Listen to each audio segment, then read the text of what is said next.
Okay, I believe we are on air.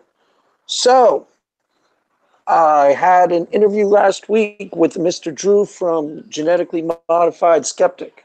Now, a lot of you DM'd me and you said, Craig, that was the best thing I've ever seen on YouTube in my entire life. And I agree with you. Well, today, prepare for even better because who we have today, his name is Rene. Rene is the preeminent German atheist. He's the number one German atheist on all of Twitter and all of YouTube. Now, many of you have heard of a place called Europe. Well, in this place called Europe, there is a country known as Germany. And this country known as Germany is famous for its atheists. And this is their leader. Rene, you want to introduce yourself? The place goes crazy. You want to say hi to the people, Rene? Yeah. Hi, I'm Rene. I am from Germany.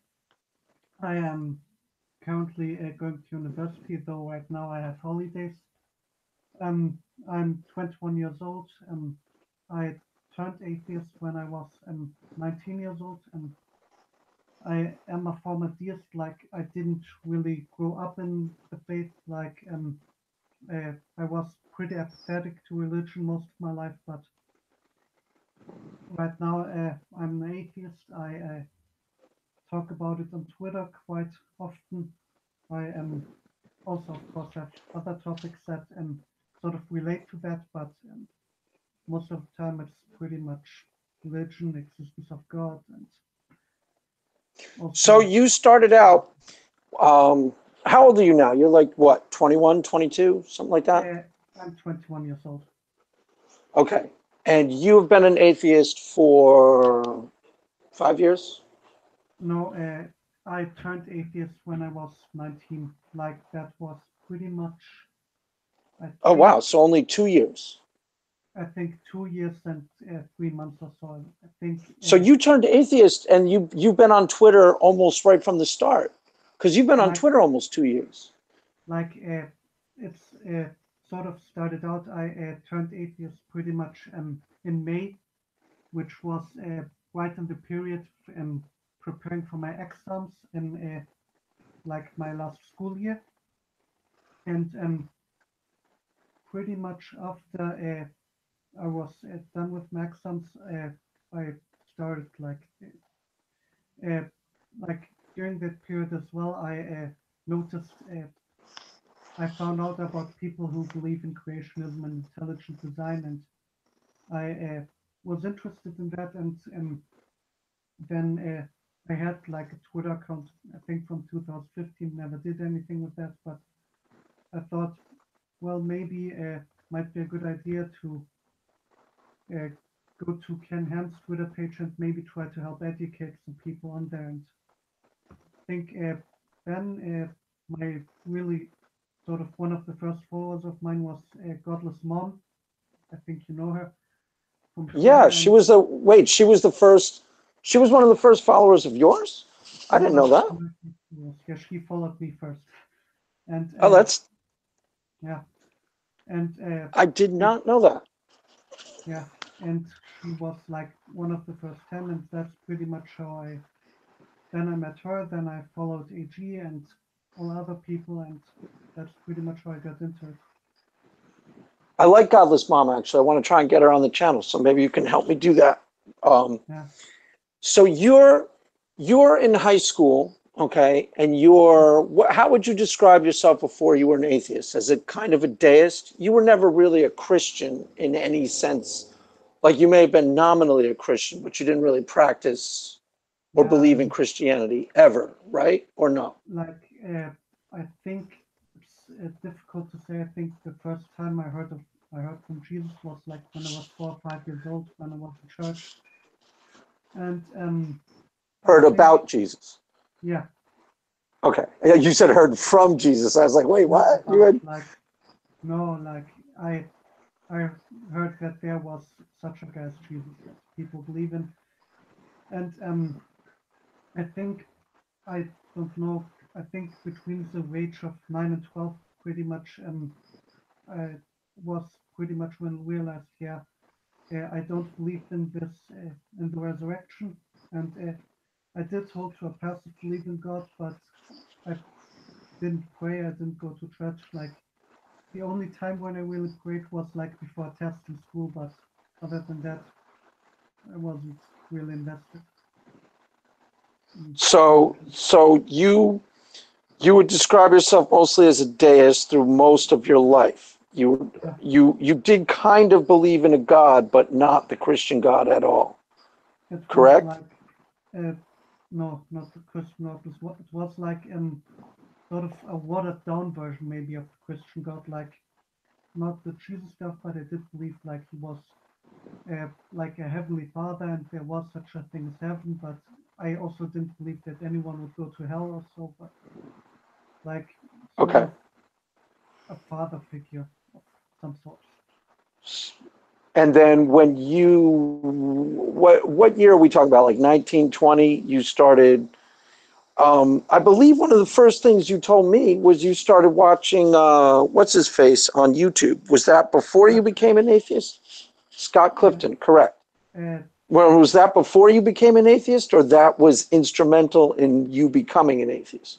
uh, I think I found Scott like shortly after, like maybe 1 month or 2 months after I became an atheist. I then came across a few of his videos, and I also found some of his stuff very convincing and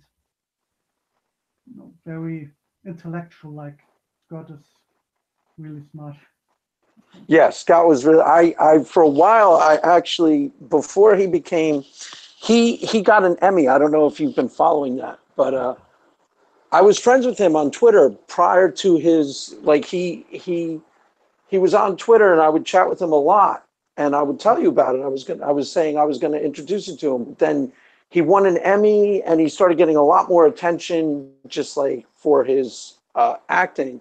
And all of a sudden I haven't talked to him in probably a year since then. Since the time when he started becoming a lot more well known. Like he was getting written up in magazines. Yeah, But he's a very, very, very, very cool guy. I was amazed that he was a high school dropout. I yeah. was completely convinced that he had a PhD in philosophy. I was sure of it actually. So Yeah. yeah, so you watched his videos, and then what's the trajectory? Because you're pretty committed to atheism on Twitter, right? And as far as I know, do you remember when you first met me? Um, I think it was like uh, I don't know like what month or so, but I think one of the first interactions we had was when you sort of approached me about tag. I think like the Yes, transcendental yes, yes, argument, yes. and Because I that's was watching Scott. Scott had a debate with you know who Matthew Netflix. Yeah, Slick. like it was like the case that you basically approached me about the transcendental argument and what I think about it, and then I pointed you out to because Scott has like a video series on tag, and I pretty much then gave you this series, and I don't know how many parts you watched, but that's basically how uh, then I think you came to know Scott. Right. Okay. So yeah, and that's we started. I think we talked about a lot of different things right at the beginning. There were a lot of things that you turned me on to because I didn't know that much about any of the stuff apologetics wise. Mm, Um, I remember the now that you mention it, I remember the tag argument. yeah, I remember you said to me, actually, one of the first things you said to me is if Christianity is true, then I would make it my life's mission to become the greatest apologist in the history of the world. Something like that. And I was like, okay, cool. Amen. That's what you said to me.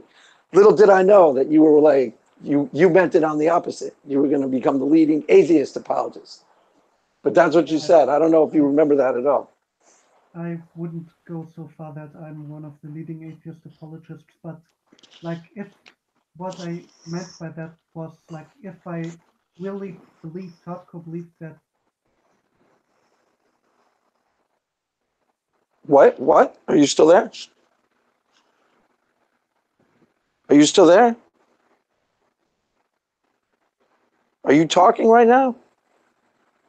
What happened? Can you hear me? Uh-oh.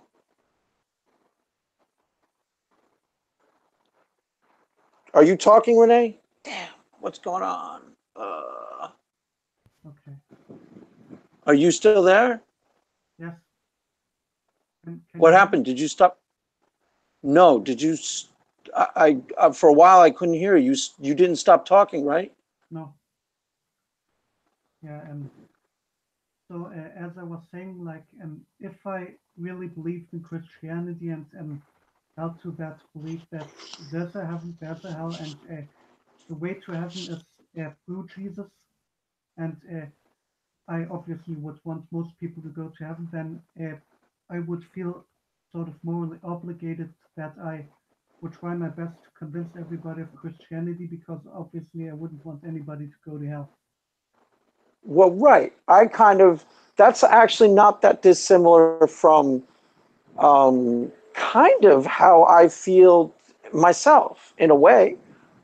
I've kind of made it my life's mission in some ways, not necessarily because I'm 100% convinced that, everybody who doesn't believe is going to go to hell. Um, but that's part of the reason why you've heard of universalism, right? You know what that is? Where Uh, there's a school of Christianity that says that Jesus' sacrifice on the cross was sufficient for all mankind. And that's, they back it up with scripture, but their belief is that, everybody, even evil atheists like Rene, will wind up in heaven because of Jesus. Even godless mom, who like spends her life telling you that there's no God, will wind up in heaven because his sacrifice was sufficient. Now, I would never teach that, even if I thought it were true, even if I kind of hope that that is possibly true. I would never actually, say that or start teaching that to people because, I don't know. I don't know if that just if what I just said makes sense. Are you following me? yeah, I mean, I sort of felt to sort of a deistic version of universalism in that that pretty much everyone goes to heaven as long as Is what? Damn, are you talking? I can't hear you. What happened? Are you talking right now? I am. Can you hear me?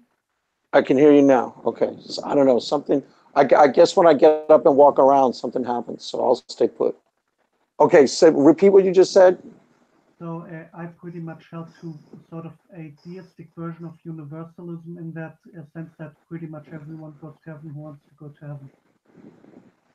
So that's pretty So much what I believed most of my life.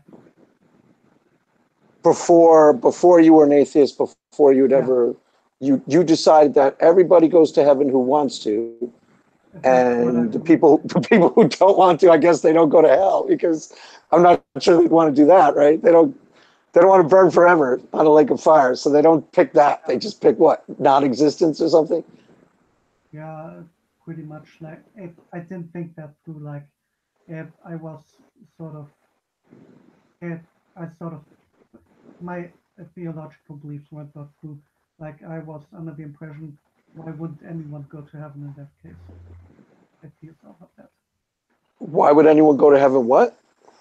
Why wouldn't anyone, or why wouldn't everyone go to heaven if you were offered heaven? Like I didn't even consider the option that anyone wouldn't want to go there. Right? That anyone would say no, thank you. I'd Yeah, rather not exist as a yeah, matter of principle. I don't want to. I don't. I'd rather go to hell just on general principle. Thanks, anyways. yeah. So you started being an atheist on Twitter almost from the moment you became an atheist, correct? So you started out publicly as an atheist. Well, I'm not clear on whether you listened to Scott Clifton, whether he helped you become an atheist or you latched onto him after you already were an atheist. I'm not clear about that. so pretty much the initial plan when I joined Twitter was not advocating atheism at all. It was picking up Teaching girls. it was teaching these creationist science and to show them that they're wrong.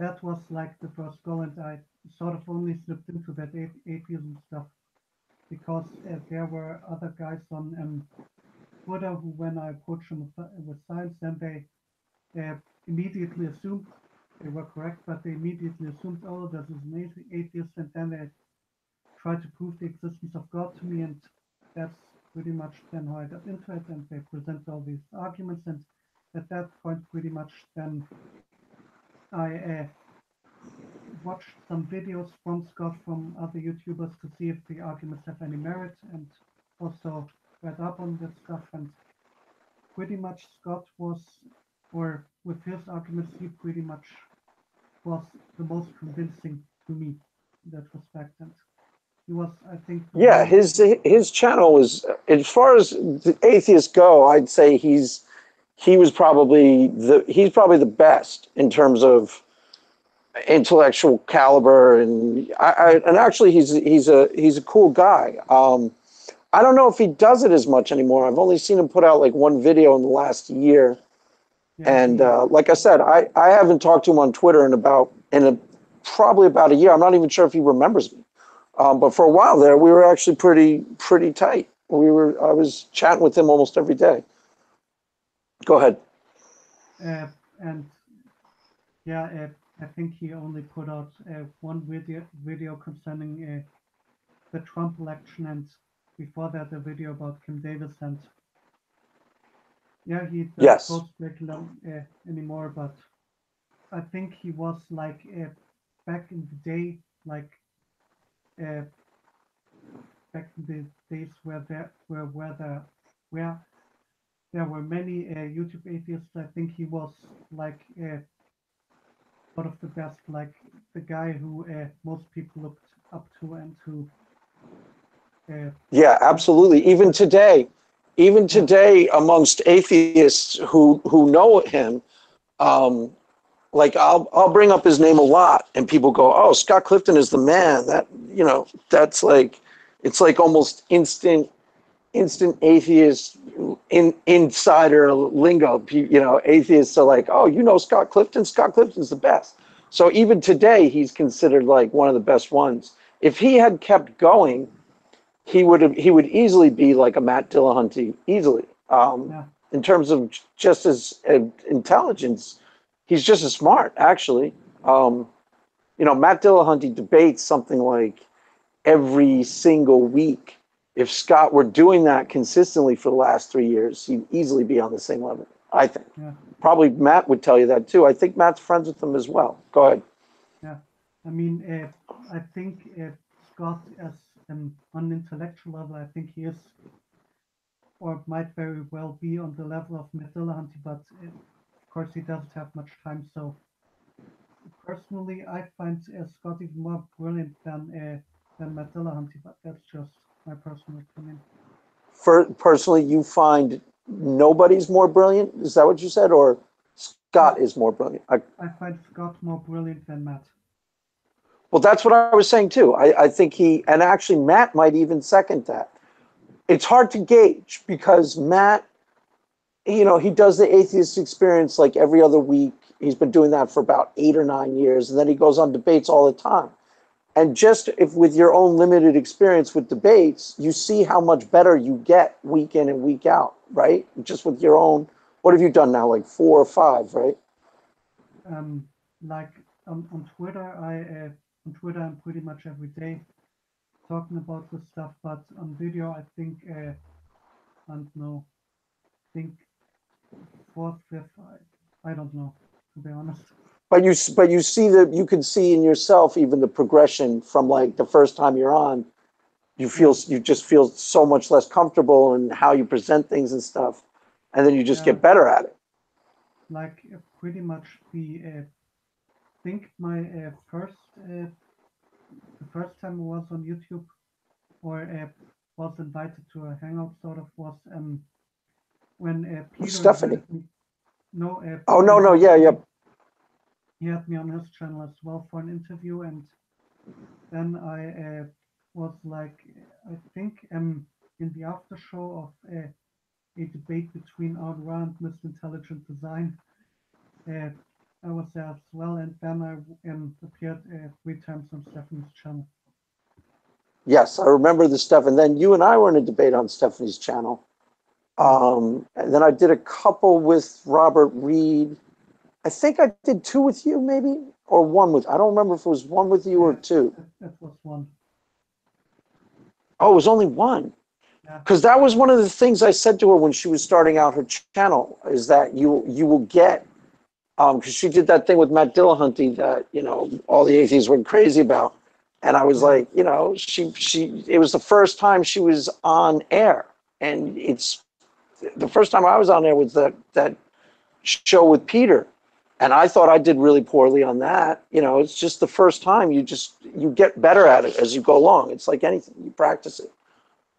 yeah, So I would think Scott Clifton would get, way, way, way better if he were practicing debating all the time, because he was really good in that debate with Matt Slick. Um, he was kind of brilliant, actually. yeah. But so you're not going to start a YouTube channel, and you're not necessarily geared towards. Well, you got busy lately, right? I mean, you're Right. doing law school. I mean, at the moment, I do have a lot of time because I don't have lectures at the moment. But in general, I like doing this regularly is like think not a good idea, like starting my own YouTube channel. But I'm always glad like to be invited to other channels or to talk about stuff on other channels. But like doing a podcast every week or so, that's I think becoming too stressful because I also have like new friends and they want to go drinking and all that stuff. And Right. Yeah. You're still like college. I can't even imagine being on Twitter when I was in college, because it's like I barely made it to class. Usually I'd sleep till like 1. And then if I had morning classes in American universities, you usually have lectures, and I would have yeah, morning classes at like 11. I think that was the earliest I ever had a class, and I never made it. I never made the class because I would be up till like 4 every night and sleep till 1. So I don't know how much. What's the situation like in Germany? You guys go out all the time? um, Do you? I I would say like yeah, like I was like the first week, obviously, like the first day when you meet new friends, that's an occasion. Then sort of when you have free the next day during the week, like there were some like national holidays in the semester where you can the evening before can go out. Also weekends, obviously, um, and there was also big occasion like after the semester when we have written like all of our exams that then we also went out with our tutor and uh, there were like other guys joining us and that was also really fun. But in general, you do have time for that. And it's often really spontaneous. Like the very day when you go out, it's like, hey, do you want to go drink? And yeah, sure. And you have to be flexible in that sense. Right. And plus Twitter, I don't know how it is with you, but I find Twitter itself extraordinarily time consuming. Like I always intend to be on Twitter for like 5 or 10 minutes. And then, you tweet like almost nothing. You say like, hey, how are you? And it's 45 minutes to an hour go by and you're like, what just happened? I don't know if you find Twitter like that, but I find it like that, where you turn it on and 2 hours get burned up immediately. Yeah, I mean it's Yes. yes, definitely. Like usually when you have like a spare minute or so during class uh, where there's something up, you also can find yourself like checking a few tweets and seeing a response, and then you know uh, can be really time consuming. Definitely the Yeah. case. I mein, it's all, in some ways, it's all consuming. I was like, I regretted the one thing I regretted is like when I was your age, maybe younger, but like let's say I had summer jobs, and one of the biggest downsides of like some of the jobs you would get, like working at a store or something, is that time would go so slowly. And I was like, God, it would have been so awesome if I had Twitter then, because you could like go work your like little rinky dink job, and you turn on your Twitter, and like the day's over, and I don't know. I bet you it's a big problem with people who have who hire kids nowadays is that they're on social media the entire workday because it would totally eat up the clock.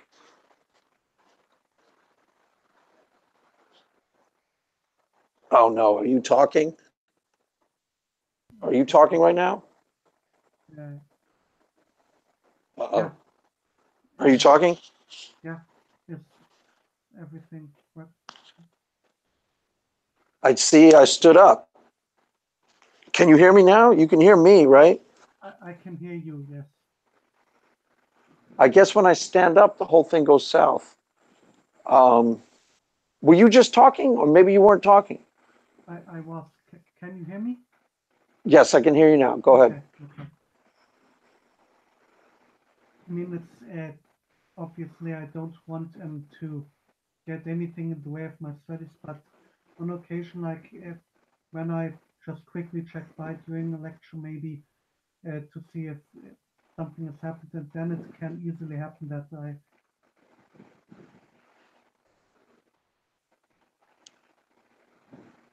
You just cut out. Are you still talking? Damn. Are you talking right now? Damn, damn, damn. Cutting out. I can't Can, hear you. can you hear me? Yes, much better than before. Okay. I mean, it's sort of.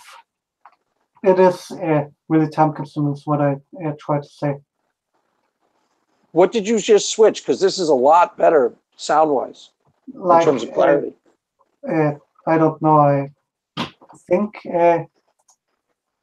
it's the webcam mic that I just switched on.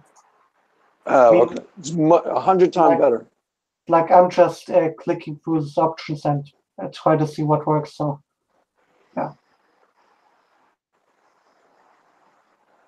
So 100 times better. Unless you're talking now, then I can't. Then it cut out again. no, Are you talking?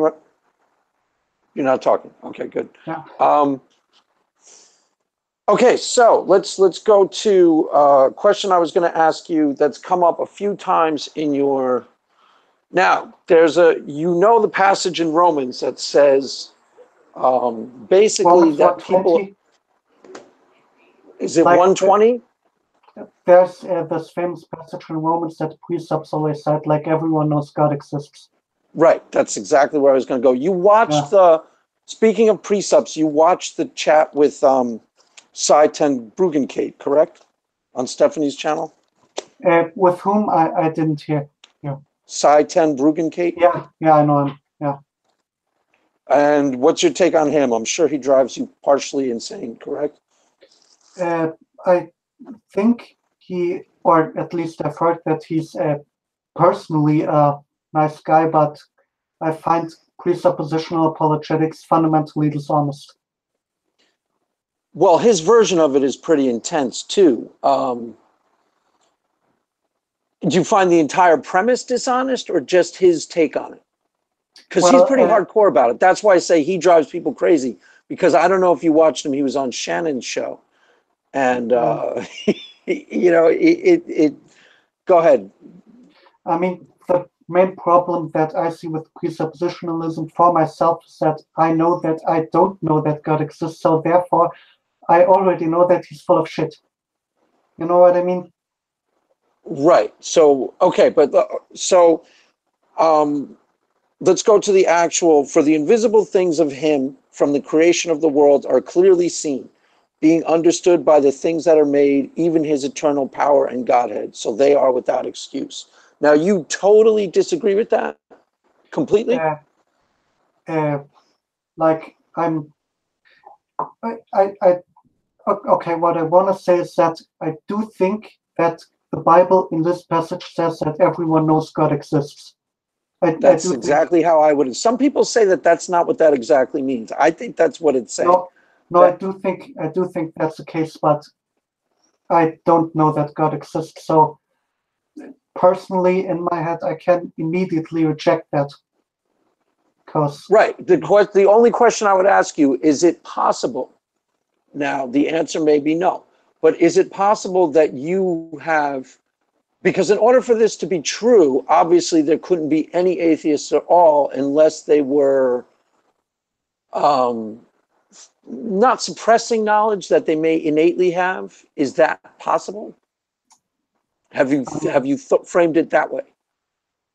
I mean, I do think that like suppressing knowledge, I don't really know if that term even makes sense because if if you know something, then does it kind of have to be conscious in your head? Well, that's why let's break this down. What happens when you do something? I'm not doing this to debate you. Let's Yeah, just explore the question. yeah. What happens like when how I mean it, like I'm thinking of it, if like you do something that you know is wrong, but you do it anyways. What's the mechanism at play there?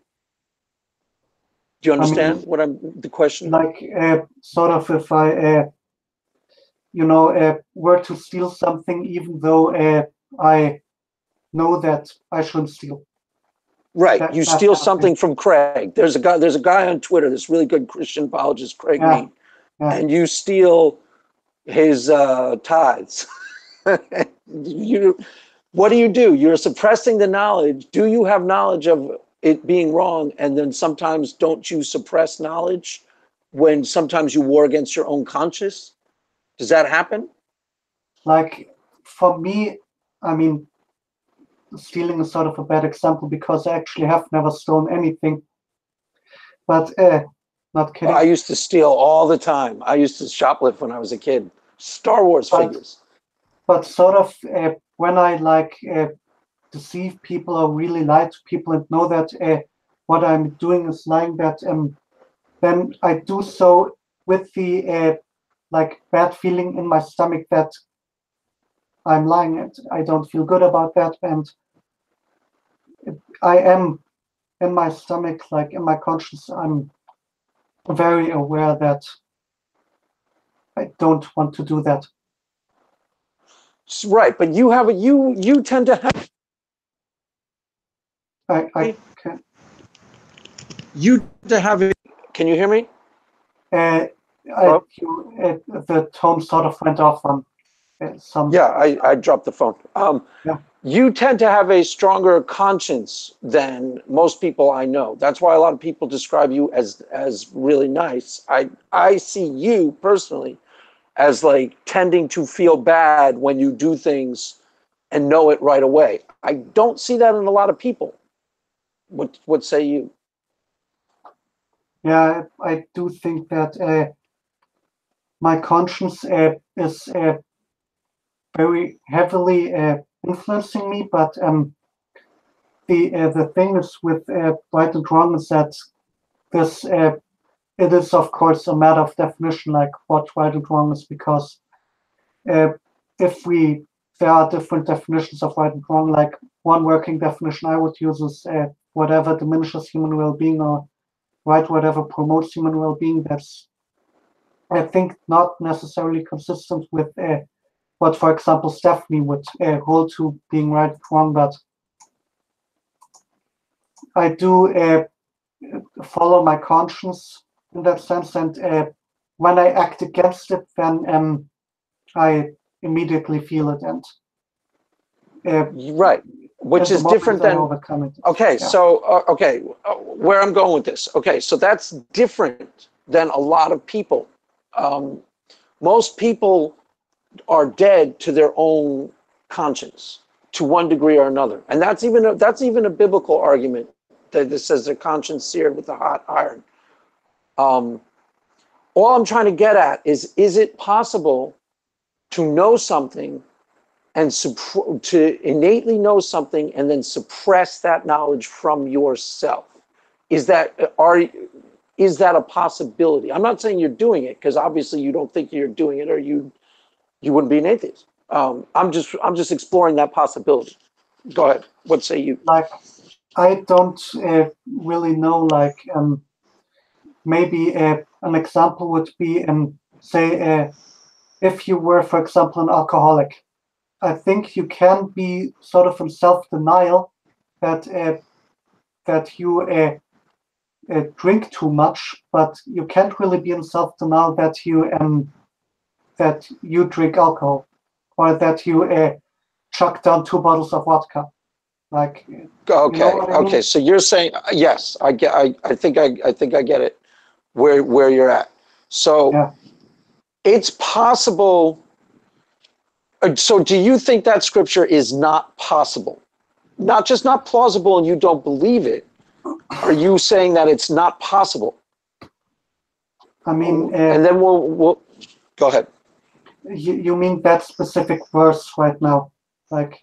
But Yes, are you because that's talking a scripture in okay. general? Let me explain how that Okay. verse came up in my life before I became a Okay. Christian. Okay. And when I read that verse, I immediately thought of this. Before I was a Christian, I kind of thought there was a God at periods in my life, and I actually even remember bargaining with God once or twice before I was a Christian. I would say things like, if you let me hook up with this girl, Jackie, I will forgive you. Literally, word for word, I will forgive you for what you did in high school. And I would bargain with God, but I didn't necessarily believe in God. So what was I doing? And then my father and I, my family sometimes would have these weird philosophical conversations at the dinner table. And one of the things that came up is, do you believe in God? Which is a strange conversation, because we were technically all Roman Catholic, but we were asking, do you believe in God? And he said yes. He's the only one who attended church. And he sort of said something very similar to Romans. He said, because I see mountains and I see all these cool things in life, and I just kind of know that something bigger than me put it there. And it struck me when he said that. I didn't know he believed that way. But that's kind of an inartful framing of that. How do you hear that? Go ahead. I mean, to me, that's like, I think the complete opposite of me. I mean, I never felt like there was a higher power. I mean, I do know that, or many people tell me that, many Christians tell me that they have this feeling of this higher power, or also other atheists tell me that they used to have this feeling. No, they don't. But I never had that feeling. Like, I never had Okay.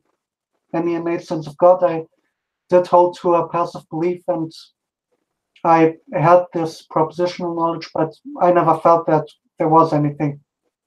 Right. So you never had that inkling. No.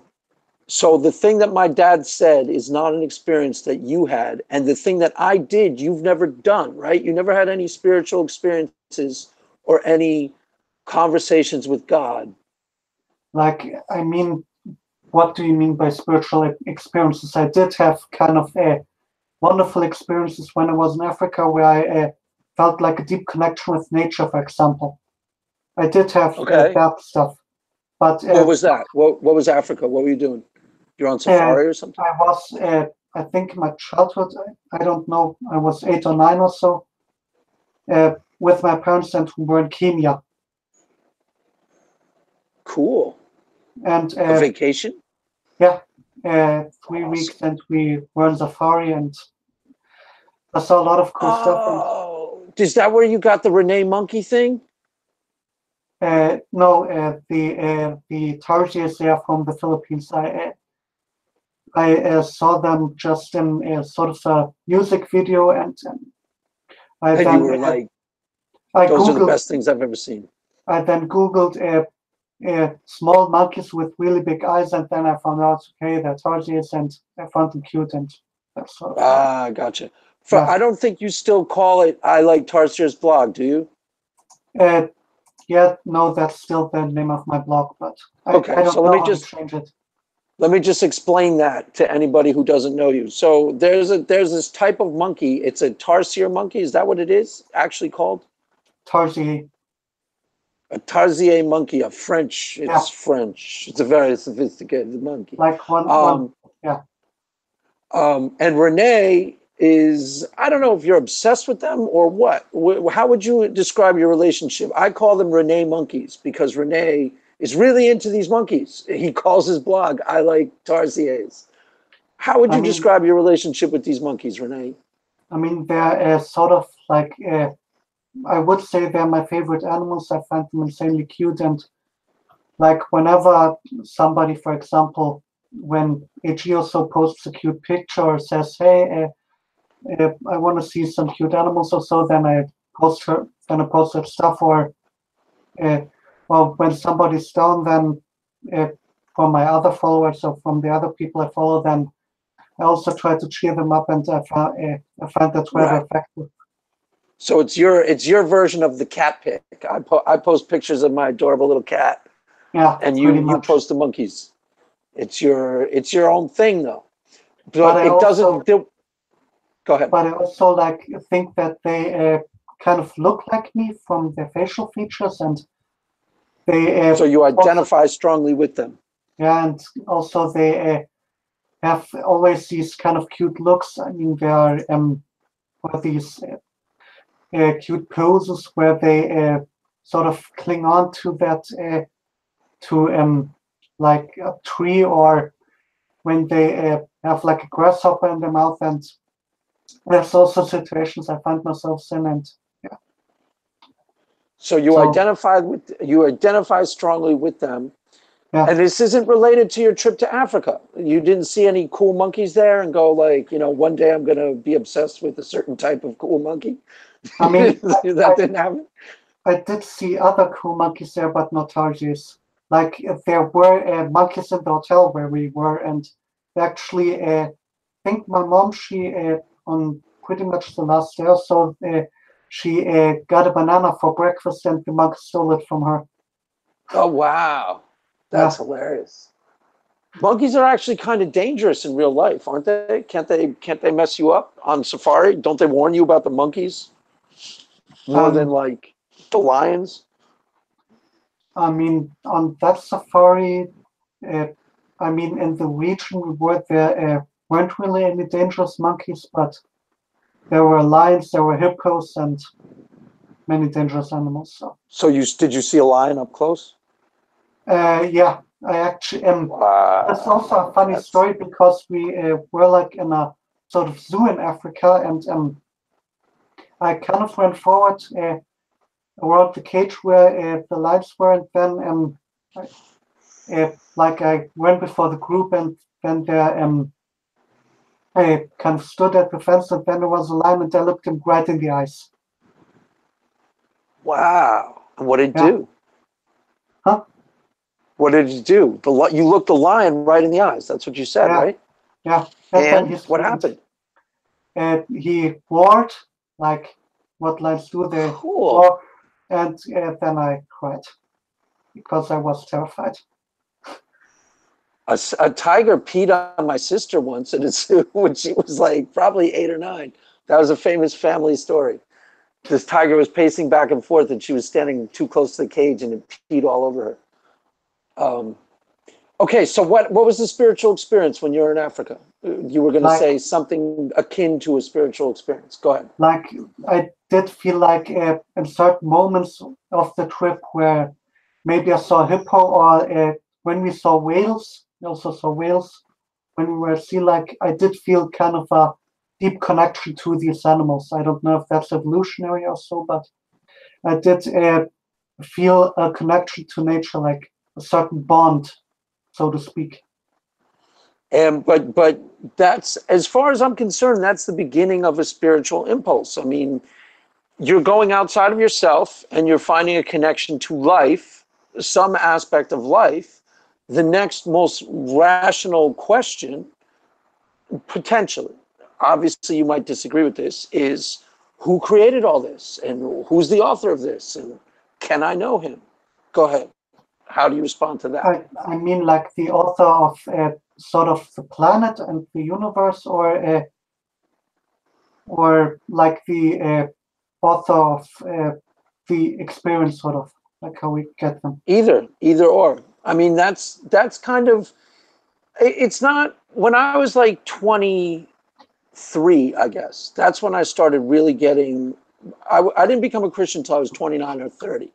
And that was an actual spiritual experience, Holy Spirit in a church, that type of thing. But prior to that, I started getting some sort of mysterious hunger to, or I don't know what you would call it, but I started really becoming obsessed or really into the question of whether there was a God or not, and started really digging into spiritual things. Mm. I would have said the impulse was from experiences from how you described. Go ahead. Like sort of, I would say, the author of the universe. If we were to talk about that first, I would say it is unknown what kickstarted the universe. It is unknown whether the universe began at all. I mean, there are models in cosmology that would suggest that the universe is eternal, but that's a side issue. Like, and obviously, I do hold to these models like stellar nucleosynthesis or evolutionary biogenesis. So that's pretty much how we came here, how we arrived here. That's Right, what but I you hold to be you've true. right, but the experience you had, now that's not the only experience you describe as spiritual, correct? Or yes? Yeah, I would say these experiences are sort of generated in our brain, like with sort of. I don't know too much about chemistry, but when we get certain hormones and when we get really many of them, then maybe that enhances us to feel a certain way and have certain experiences. So that would, I haven't really dug deep into that, but that's basically what I think is the case. Right, but all I'm saying is that that is the genesis of the same sort of experience in me that led to a desire to the next logical inference of your heart. You're experiencing life in a way where you're like, life is really kind of cool and interesting in a way Yeah, that's deep. And the next, not necessarily, obviously, because you're an atheist, but for me, the theist, maybe this is one of the differences between us temperament wise. The next logical thing from the next logical inference I make is, wow, this is so mysterious and interesting. I want to understand. I want to know if there's a God. I'm not saying that's exactly what happened because I don't know that's what happened. I'm just throwing it out there in this conversation. Go ahead.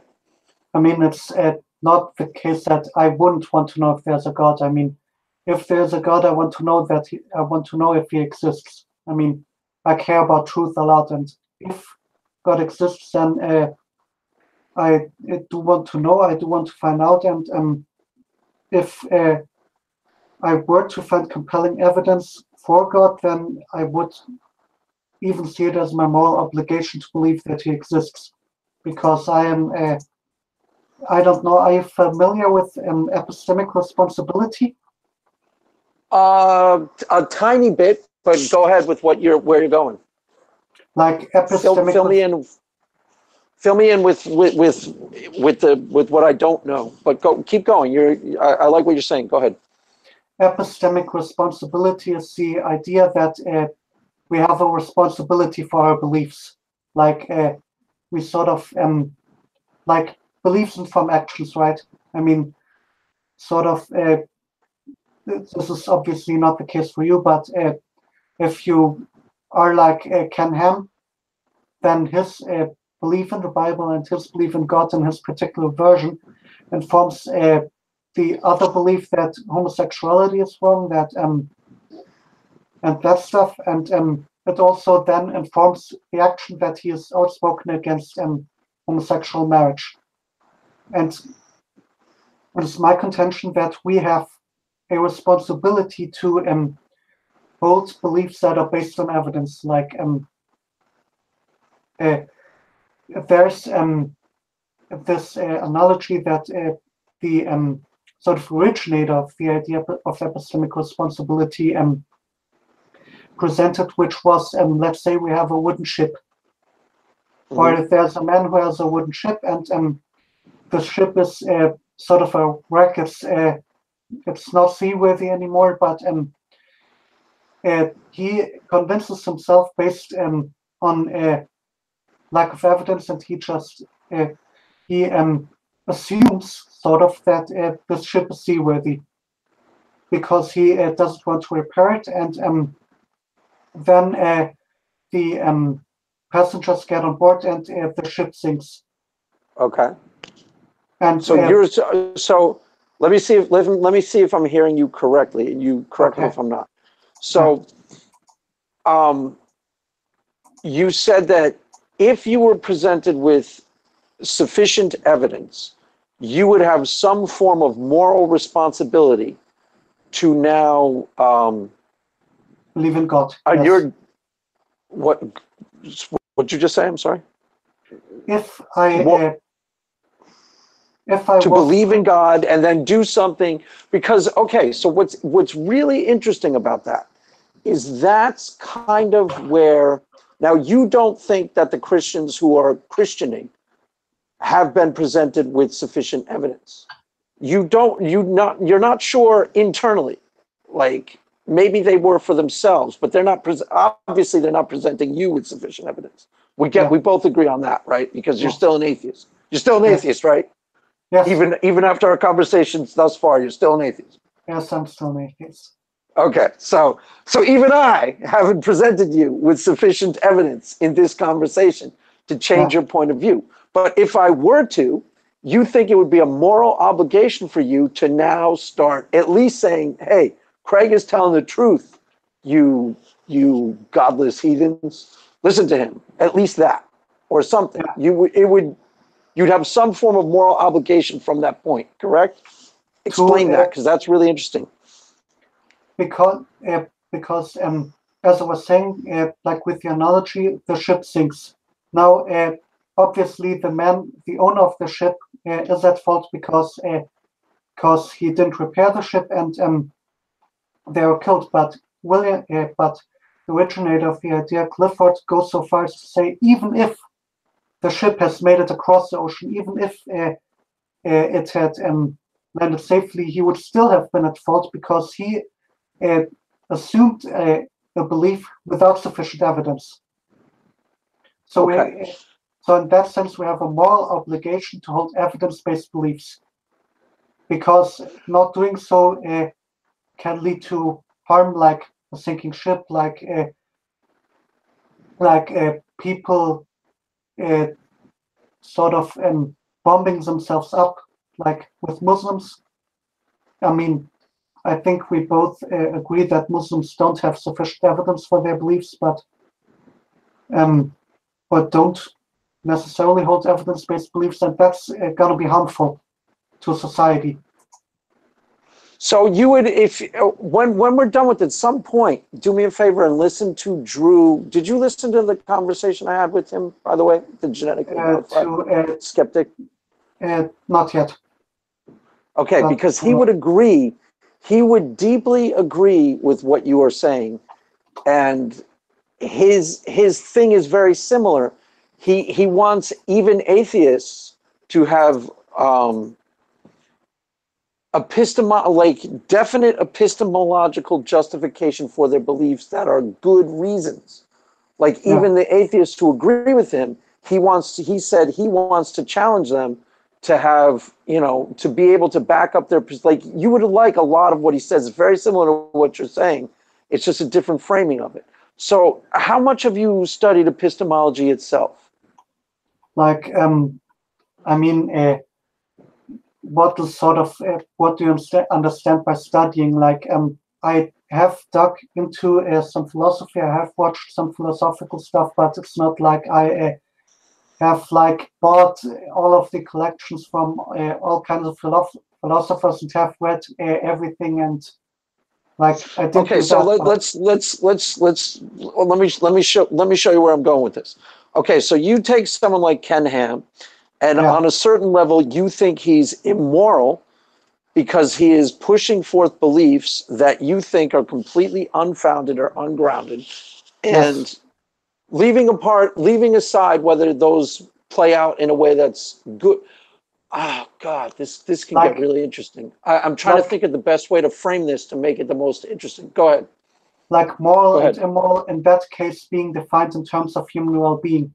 Like Ken Ham is obviously his moral framework is what God says is moral, what God says is immoral. Like in that case, I could say that Ken Ham is immoral, but as I understand moral and immoral, like my definition, harmful, like in terms of human well-being, I would say that Ken Ham is positively immoral. Right, but I'm trying. There's something different going on here that's very interesting because Yeah. you kind of think, from what I'm getting, and you said you would have a moral obligation. Like if you were presented with sufficient evidence, you would have a moral obligation to act differently. Okay, let me introduce the idea of like Jordan Peterson in his chat with um, Matt Dillahunty, because this is a different framing of the same question. Mm, He's not necessarily a Christian. He okay. does not necessarily believe that Jesus was risen from the dead. And when people talk to him and ask him about his beliefs, he hems and haws about Christianity. He's a kind of Christian, a Mm, kind of God believer, but he thinks that religion has been really, really useful and helpful to society. So he is kind of on the side of Christianity, even though he doesn't necessarily believe that Jesus is God. Um, Comment on that, and I'm going to try to tie the two together. I mean, I'm not saying that sort of Christianity or religion in general cannot accomplish sort of positive results. I mean, there are Christian charities, there are people who do stuff who are good stuff who are religious, but I think this could be also accomplished and could maybe even accomplish more effectively uh, without religion.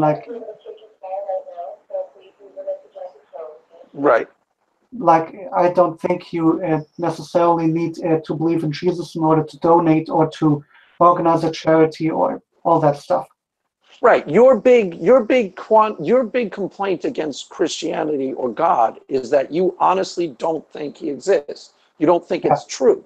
And you yeah, think you think personally, this is you personally think that you have a moral obligation on some level to deal with what you experience as true yeah. based on. I think a lot of atheists would agree with you, would they not? This is why Uh, you're a preeminent German atheist, correct? Most atheists would amen everything that I just said you think, correct? I Atheists mean, would be like, yes. I recently just posted a tweet about this because I sort of thought this was a rather radical position, but I just thought, well, yeah, I'm just going to say it outright what I believe about epistemic responsibility, and I found that actually many people agree with me on that. So, Right. I would think most atheists would totally and 100% agree with you. There's some variations on, people who call themselves anti-theists are more, religion is really bad for society, and they'll give you a laundry list of reasons. But most core atheism would probably, now what is epistemic validity that would satisfy? This is where I was trying to go. What see, uh, okay, I try to tie in the other thing. Jordan Peterson is interesting to me because Matt Dillahunty says to him, just because something is useful, I agree, religion may be useful, but that doesn't mean it's true. Now, yeah, Jordan Peterson kind of thinks it's true because it has been so useful. So he's going backwards from the trying to reason it from a different place. That's leading him to believe that God actually exists and that there's too much truth in it for it not to be, on some level, epistemologically valid. He just doesn't quite know how. But I just rambled. Go ahead.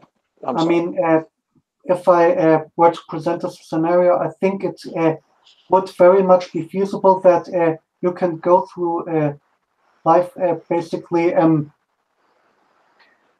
sort of what did I want to say now? It may, for example, be useful Uh, to. This is it may, for example, it is useful when you buy a lottery ticket, for example, that you don't assume that it's true, but maybe, or in some occasions, it is true. You know what I mean? Like, it is useful to not assume that you won the lottery. But if you right, buy a lottery ticket and you want, then it is true that you won the lottery, but it is not right, useful and to assume it because you're gonna spend all the money. right. So, um, with your thing is if what would be something that could be presented to you where you'd be like, aha, I changed my mind. I'm going to explore this now from a different point of view. Like what would make you go, oh my God, Stephanie was right. Yeah, little Stephanie was right the whole time. Oh my God. What I would make mean, you do that? What it miracle? is, How much of a miracle? And what? it is rather difficult to answer, but like, let's say, for example, God appeared right behind me right now. He joined the Hmm. video chat, and we have it on video recording that, and he says, "Well, here I am, I'm God," and then he pops things out of thin air into existence and creates ex nihilo left and right that, and he then gives me a videotaping where he recorded himself creating the universe, and he even takes me back in time and shows me himself how he did it. That would convince me. I mean, Okay. that's obviously I mean, I do think I am. I would also settle for less, but that would definitely be something that I would have to accept. Right. I mean, you're Like, persuadable is the point. yeah, You're like I don't think that Stephanie will have success convincing me with her arguments because I don't find her arguments convincing at all. But a sort of personal encounter with God, like which I could verify is not just in my mind, like that would definitely be something that I couldn't ignore. right. Because with the conversation with Drew, it got interesting because he was a former Christian, but unlike most former Christians who are atheists now, a lot of them talk about, searching for God as an atheist, as a Christian, and couldn't find him. Had no real experiences that they could look back on and go, yes, I really felt at the time that was God. He had a few, and he talks about it. He put out a video about it, which you might want to check out too, because Mm. he does not look back at them now. Obviously, he's an atheist, so he defines it differently now. But at the time, he said, I felt like that was God speaking to me, and God really, and some of those experiences were powerful. Now, most of the people who have become atheists who were former Christians, had they had those experiences, they would have probably stayed Christian. They didn't. They came up completely dry. So um, you're very different from all of them because you've had a couple of experiences that you described as spiritual, but in a very, very loosely defined way. Go ahead. But one thing that I do want to say, because I do get the feeling that many, if not most Christians, do primarily base their beliefs on sort of these experiences, right?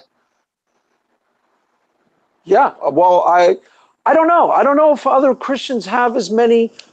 Drew had more Christian experiences than most Christians. That's what made it so interesting to me.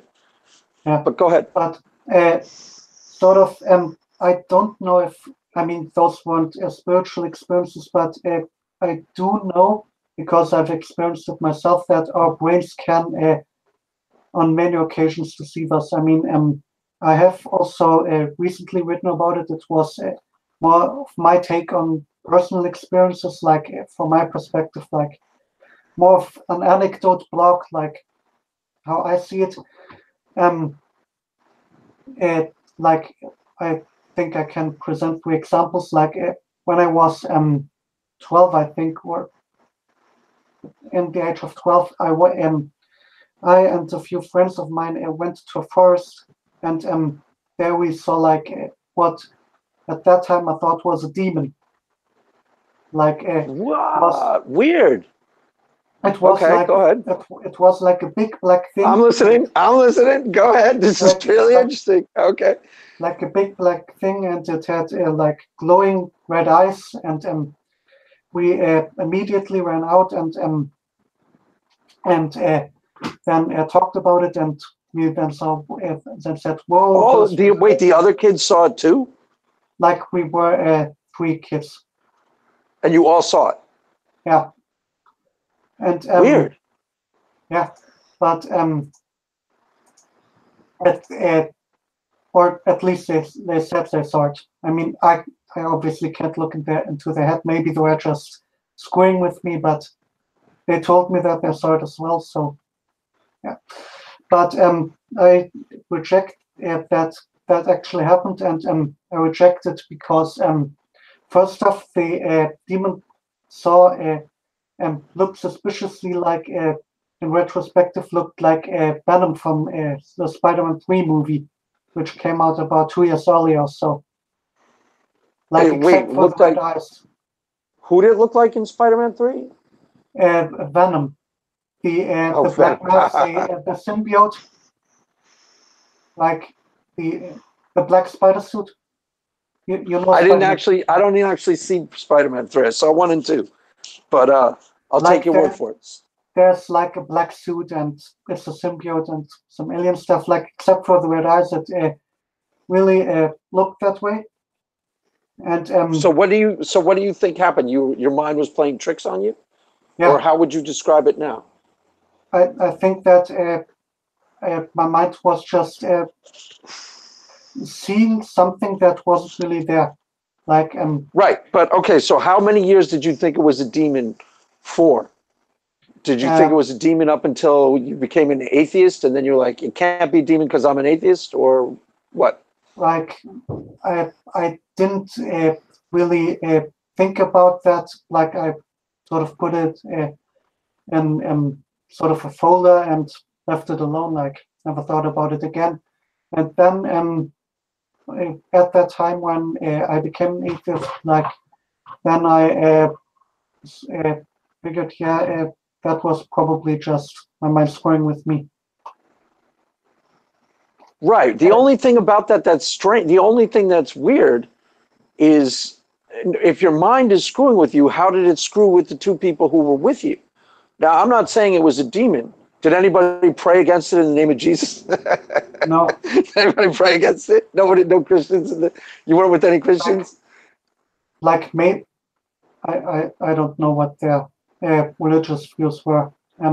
Like maybe it was like something that we sort of mistook for a demon, like it was an animal, but we saw everything around it, and our mind was then adding stuff to it to that Right. basis. I'm sure that that's probably the most plausible of the scenarios is that it was some sort of like maybe you saw a bear or a big raccoon or something, and you all Yeah, saw it in a weird light, so it looked like a demon. Um, yeah, Now, the only thing to keep in mind, I've said this to other atheists, is that just because something is more plausible doesn't mean it's true. This is where things get weird. I mean, plausibility is a part of truth, but it doesn't necessarily mean it is true. Sometimes something can be wildly outlandish. If I told you in 2015, you said, Craig, who's going to be the next president of the United States? I said, Donald Trump. You would have said, no way. You're crazy. That's wildly outlandish. And yet, I would have been right. So plausibility isn't the only factor in truth. But go ahead. and like another reason I rejected this because I rejected now is because this thing that we saw it didn't follow us, like it was purely visual. There was like no sound nor any warring or stuff. It was like just the thing that we looked at. And also, Right, but your demon experience didn't change anything in your life. It wasn't profound for you at the time, was it? no, was It was like just something you bugged out on. 30 seconds. We talked about it like 5 minutes later, and sort of maybe then someone may have said, well, did you see the red eyes? Yeah, I saw red eyes, and that sort of also generates belief. You know what I mean? Like our minds alter beliefs based on what other people say to us. Yeah, of course. Of course. So that might also have influenced my view on it in retrospective. So Well, there's a whole school of epistemology, and I've been starting to dig into it recently, but I'm not satisfied with where they're at in terms of epistemology, because there's a lot of different factors in this stuff that they're barely touching on. Now, that's why I asked, and I don't know if the question's answerable in one sitting, as to what would constitute convincing evidence. Like, one of the things that you and I bonded on originally is we both weren't impressed with the cosmological argument, things like that, and tag. Remember? Yeah. If they were convincing, you're not going out of your way to be skeptical, correct? Like I am sort of a skeptical person in general, I would say, but I'm not like deliberately, or at least I don't think I'm deliberately applying a heightened amount of skepticism to that one thing. Correct. I agree. I agree with your assessment of yourself. That's why you and I are having a conversation right now. There are different types of atheists who are way less, reasonable, but that has nothing to do with atheism per se. So if I let's say I came up with a cosmological argument that was actually sound and convincing, I don't think you'd work very hard to not believe it. You'd just be like, okay, I think that makes sense, right? The ones that are out there don't really work for usually the reasons the atheists say they do. Go ahead. Like, if it was sound, and I would have to acknowledge that it was sound, then I would be convinced. But obviously, I do think that the argument from non-belief is sound, but there are people who hear it and who reject it because they don't think it's sound. Like, people can be wrong about whether an argument is sound or not. But correct. But if you analyzed it and said, okay, that's sound, then you, from your own words, said you would feel some form of moral obligation to now acknowledge it as truth on some level. Correct? Yes. Okay. So what's the argument from non-belief? I'm not sure I know that. Do I know that one? It's like the most famous argument from Scott. Like, you know the video "Non-Belief in Peekaboo"? No, I don't think I do. I'll write it down. Non-belief and peekaboo sounds disgusting. Yeah, sounds dirty. It's a YouTube video. I have written like a version of it out on my blog. Like, I can try to find it real quick. Yeah, go for it. Non-belief and peekaboo. Why does it have sexual connotations? Is that just what atheists do when they're because they try to trigger Christians, no matter what? It's also called the argument from divine hiddenness. Like, okay, yes, okay, yes. I know that's one of your favorite ones. I didn't realize that was the same thing. Like, there are different versions to it, but like the version that I found or that I've written down is premise 1: if God exists, God A wants all humans to believe he exists before they die. B can bring about a situation in which all humans believe he exists before they die. C does not want anything which would conflict with and be at least as important as his desires for humans to believe he exists before they die. And D always acts in accordance with what he most wants. Then premise 2. What's D? What was D? always acts in accordance with what he most wants. He acts in accordance with his desires. Premise 2, if God exists, all humans would believe so before they die, from 1.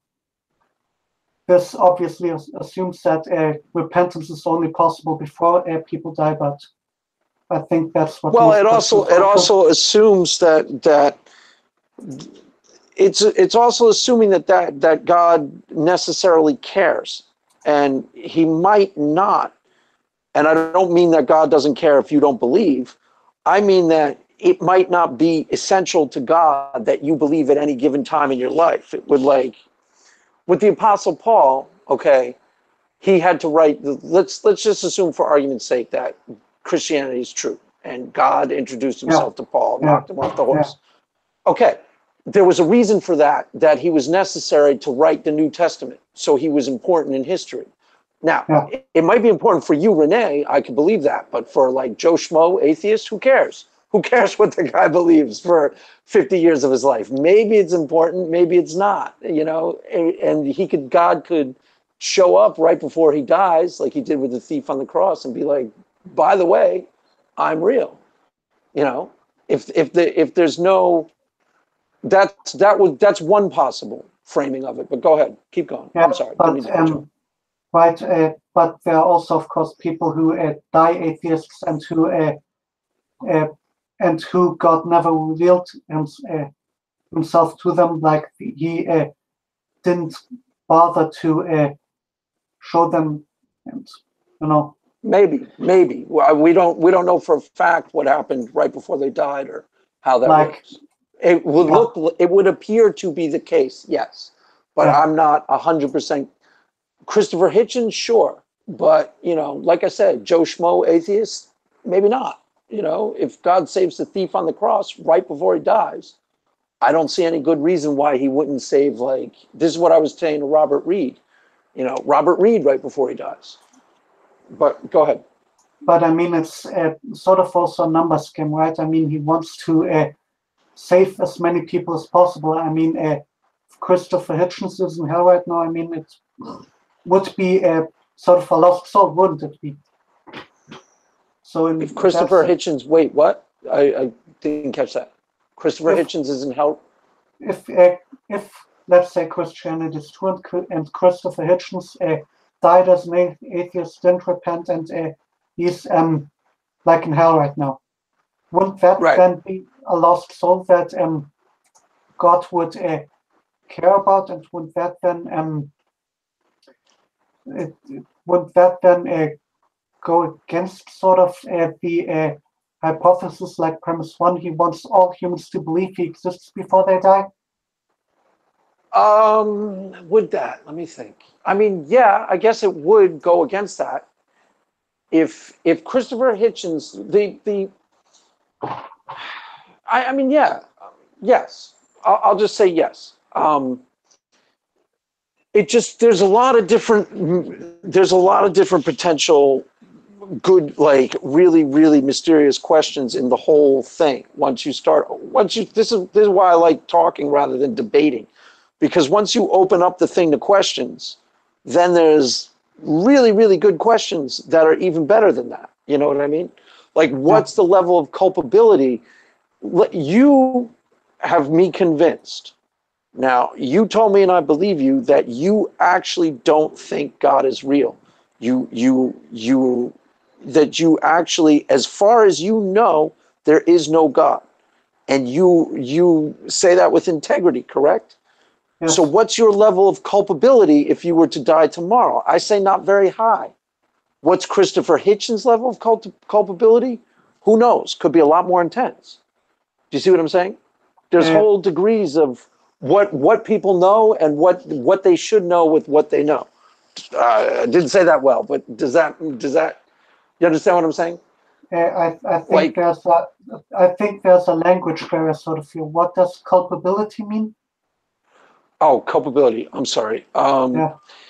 How much? Let's say you were to die tomorrow, Rene, as a 22-year-old atheist. 21-year-old atheist. Yeah. Okay, 21-year-old atheist, a young man atheist. how much you would be held account wouldn't be very, very high. Your level of accountability before God, where God would be really, really angry with you, wouldn't be very high, because you're sincere in your beliefs. You don't have an enormous, yes, you're the most prominent German atheist on Twitter, but you don't have, thousands of people who have read your books and things like that. Your level of responsibility in terms of pure justice wouldn't be all that high. You're young. You're trying. You're doing the best you can with what you know. I would imagine you would be pretty clean record in front of a just God. Whereas with Christopher Hitchens, it starts getting a lot more complicated. Much older human being, reams and reams and reams of books and lectures and things on God's non-existence. Do you see what I'm saying? That's all. That's all I'm throwing out there. There's total different levels of accountability, and where that line gets drawn, who can say? Go ahead. I mean, it's obviously like the argument from non-belief cannot work against every position of Christian theism ever. I mean, I also have written it down in my blog that, for example, if you deal with presuppositionalists, then they reject the premise of the argument that God is hidden outright, or if you deal with Calvinists, then God is already predetermined who goes to heaven and to hell. So they can then basically say that he doesn't bother to reveal himself to those who will end up in hell anyways. But I think it certainly tackles like a larger part of the believers in Christianity. Like, well, it's a great question. It's a great probing question, and that's more how I thought these conversations were going to go with atheists when I started this. I didn't think people were going to be like, now I got to answer your question in this debate instead of just explore the question. You see what I'm saying? yeah. Okay. Wait. Where were we on? There was one thing I was going to tell you. Dang, I forgot. Okay. So the argument for the hiddenness of God. Oh, okay. Here's another thing to consider. Okay. I knew a Christian guy in there's this group of people who I'd go have dinner with every like 3 weeks on a Thursday night. Christians for the most part, Republicans. They're my wife's friends. And one guy presented the argument of the hiddenness of God. And I gave him an answer in the moment, okay, that was 100% satisfying to him, because he was just wrestling with the question because it was bugging him. In other words, at what level does this question, this is a really, really interesting thing to me. This is why I'm getting atheists on my channel. At what level do these questions actually become game changers where they're really important, and what levels are they just philosophical? Do you understand what I'm asking? Not really. Like, okay. I mean, he asked a similar question. Okay. I gave him an answer in the moment. He was satisfied enough with the answer that he probably stopped asking the question past that point. I mean, he didn't become an atheist because of the question. He didn't even lose his faith a little because of the question. He just, when I gave him an answer that was, he found good enough, he's like, okay, that's good enough. Huh, I never thought of it that way. And he was done. Does that, you see what I'm saying? So, yeah. I mean, go ahead. I mean, I think there are sort of a lot of sound arguments against Christianity, like, I don't know, maybe some attributes of God being contradictory, but obviously, I think you or Stephanie will disagree with that, but those kind of arguments aren't going to convince people. I mean, I can put out syllogisms left and right, and they may be sound, they may not be sound. I think they're sound, you disagree. But this argument, and why I like it so much, is that it's, I think, a thing that, a question that at least many Christians and many atheists could, is a question that they entertain. Like, it's a question that people ask themselves. and it's Right. That's why I said it's a great question, and it has persuasive appeal. I mean, I know for a fact that there are people who have been convinced by this argument. So, I know, I don't doubt you. I'm just saying, I'm trying to point out that there are a lot of why these things are so compelling that they would be game changers has more to do with the person themselves than the power of the question. Because a Christian asked me a question, the same question, and I answered him with the similar answer to what I said to you. He was done. It's like, oh, cool, never thought about it that way. And he was done. You see what I'm saying? It's a lot of, like, when I talk to, this is like when Stephanie and I sat down with Shannon, I was trying to ask her about, why she became an atheist. And she started bringing up some of the standard atheists, the Midianites and the Old Testament. And I didn't say it to her, but I'm thinking internally, who cares? Like, why did you, and I didn't have time to ask her because at some point she'll be back and I'll ask her. Why is that so important? Do you see what I'm saying? Yeah. People are different. We're wired differently. Like, what would be epistemologically convincing to you might not be to somebody else. And you may be wired more skeptical than your average Joe. Yeah. What say you? I mean, one of the things about this argument, I think this plays a role, is that I didn't find it from an atheist website. I found it like in a thread, like the syllogism on a blog.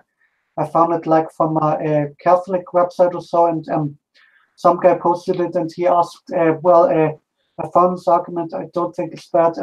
Is there any rebuttal to it? And then people posted the answers. I didn't find the answers convincing, but at that point he sort of said, yeah, that makes sense. I believe now. Now, luckily, that's out of my head. Like, right, that's what I'm telling you. Similar thing happened to me. Somebody asked me that question.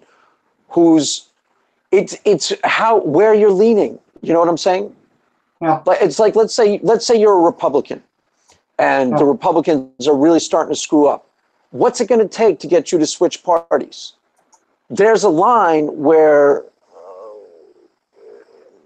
Do you understand where I'm going with this? Like, what does it actually take to get you to go, aha, Craig is right. Aha, Rene is right. I am now an atheist. Yeah. It's different for different people, correct? Yeah. I mean, for me, for example, it didn't take much to take me out of my deism because I didn't really care. But right, it wasn't that strong. But I don't think that I could ever, for example, convince Stephanie, because she is emotionally invested in it, which I get. I'm also, I admitted that I may have kind of bias towards atheism when I look at certain arguments. I am aware that I may have that kind of bias. I try to blend this bias out and try to look at these things objectively, but obviously we all have some preconceived notions. But well, we all have Go ahead. No, what did you want to say? No, it doesn't matter. You can finish. We all have preconceived notions, and we all have different what's a game-changing argument for somebody isn't even going to register as important or even noteworthy with another person. I'm sure Stephanie's apostle argument, she loves it. I'm sure it doesn't even like get into your. It's not like you stay up at night going, I really got to think about that apostle argument. It's similar to me. I went through almost all of the atheist things. Some of them are very good academic questions, but they're philosophical questions. They're not necessarily challenges to faith. I can see why you would think they would be, but they aren't to me. But that makes me more likely to answer them honestly or wrestle with them, for real. But Do you see what I'm saying? yeah, I mean, as far as the apostle argument goes, I'm not convinced by the argument at all, but this is at least an argument that I took a look at and sort of try to see if there's anything to it, and I do have kind of I think kind of a rebuttal in my head to it. So it's not that I just said, well, argument is wrong and throw it sidelines and never look at it again. I mean, I did at least look whether it has some merit to it, and then I Oh yeah, I'm sure you did. decided for myself, no, I don't think it has any merit, and therefore, yeah, not gonna. Right. Not No, buying and it. you have the one that you're talking about right now is on your blog, right? So I'll Yeah. check that out and I'll read through it. I've done videos on the hiddenness of God. There's a lot of different reasons why I think that God would remain hidden on purpose to some degree, depending on who the person is. The Bible even says that you are a God who hides his face. So there's some implication in the scripture that it's purposeful, that God reveals himself to some people strongly and not others. It's mysterious, I'll grant you that. And I'll definitely read your blog. Should you tell your blog? Are people still listening? Tell them where to find your blog if they want to read your take. I mean, I'm on Twitter, like mostly at Renevelation. It's RENEVELATION. And that's. Does anyone in the audience have questions, Rene, for you? I can't see any of the live chats because of my setup. But if anybody has any, I can you don't read see the live any. chats? I have it open, but I don't see any questions directed toward me. Okay. I don't know. Okay. So the other thing is you should check out the conversation with Drew and his. Yeah. Because he's very different, he's a pretty committed atheist now too. I mean, most of the atheists that I interact with are 100% in. He's got like putting out videos one a week. I don't know. Do you watch his videos at all? I do think I watched one or two of his videos, but I also have other videos to watch, and I'm also busy with university, and then there's also Twitter, so I don't have that much time to check out all YouTube skeptics. Yeah, I also have like a backlog of. I've got about 100 videos lined up on my playlist of videos. I haven't even watched I've watched like 3, and there's maybe like 50. So I definitely hear that. So, all right, Rene, how long? We've been on here for about an hour and a half. No, it doesn't seem like it. And I'm definitely going to have you back on. I thought this went really well. Tell me what. Well, tell me what you think so far, what we talked about, and then we'll wrap it up. It was nice chatting with you. I found it really interesting to sort of have this exchange of ideas, to not really a debate, but sort of a civil discourse. I think that's also important, and doesn't really happen that often on Twitter. I mean, when I debate atheism on Twitter, it's like almost it's all contest. It's all trying to. I'm trying to shut you down. You're trying to shut me down. Yeah, but it was really nice. So I appreciate it. Well, I was actually thrown by that originally when I got on Twitter, because I thought I was going to have a lot more conversations like these that I've been having on my channel, where I get the atheist on and we just kind of explore the subject. It's not necessarily, I try to find out what makes you tick, and you try to, be more like me. And you try to be more like me. So I thought this was actually really interesting, and I will have you on again relatively soon, probably in the next couple of weeks, whenever you want, really. Yeah. The door's open. You can always come on and chat, and I will check out your blog. I may even put a video out about your version of the hiddenness of God argument. So, in terms of atheism, you would say that's your strongest card right now. That's the thing your hiddenness of God argument is one of your strongest, or no? Uh, Anything else you want it's to show people to? it's an argument that I, at least aspects of it, that I use rather often, and it's also really the argument that kind of got me sort of over the top. Like it was like the argument that made me more secure in my atheism, not just that there's this lack of belief, but also an argument that is positive for atheism and that I find sound. So I think it's the best argument in terms of persuasiveness for atheism, and I also find it sound. So I think it's Okay, so it's just your yeah. strongest dog in the fight is this argument. And I what would what say yes. just out of curiosity, what are you, when you talk to people about Christianity, are you trying to deconvert people, or are you trying to, what are you trying to do? Are you just trying to, I mean, what's your,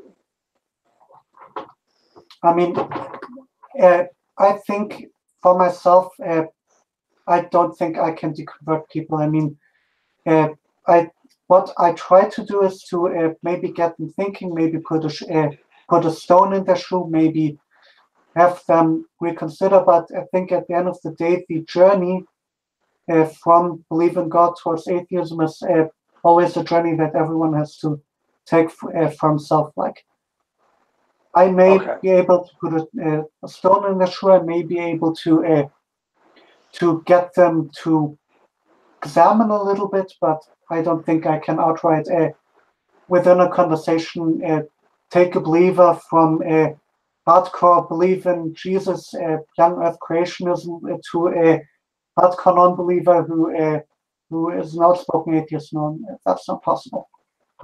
right. So But you're just trying to put a cog in the machine. You're trying to get them uh, thinking, maybe get them thinking a little bit better, and then now what I'm gonna really take away from this conversation is the idea that when you have epistemological justification for something, I believe these are your own words, you are morally justified.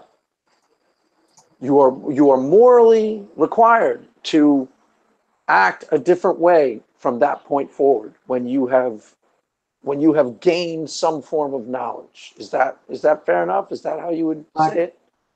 what I would say is that if uh, there is evidence against my position, and if I have to acknowledge that there is evidence against my position and evidence for that position, and that evidence is sufficient for that position, then I'm obligated to accept that position whether I like it or not. Right. Okay. So that's because that's where a lot of Christians are wired up. Now, I know you don't think they have evidence for their position, and they've never presented you with convincing evidence for their position. But that's where that's why they get on their moral high horse to a certain degree, is they feel some sort of, I guess, burden. Some Christians call it a burden for souls. Have you ever heard of that? Do you know what that is?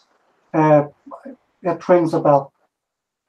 Okay. It's kind of like, go ye into all the world and preach the gospel. Like, now that I'm a Christian, I'm supposed to actively try to win you and people like you, not necessarily Germans, but, for Christianity. Yeah, Very similar to what you're saying in terms of, I feel like I've had a revelation of God, and now I have to act differently in the world because of it. Does that make sense? yeah, So you would agree with that. So if yeah. you become a Christian, you're gonna, if God introduces himself to you sometime in the next year and a half, you're gonna feel some sort of moral obligation to now do something different in terms of your approach to reality, life. Like Correct? So let me say it this way. If God approaches me and he makes it abundantly clear that he exists, he provides sufficient evidence, then I'm obligated to accept that he exists.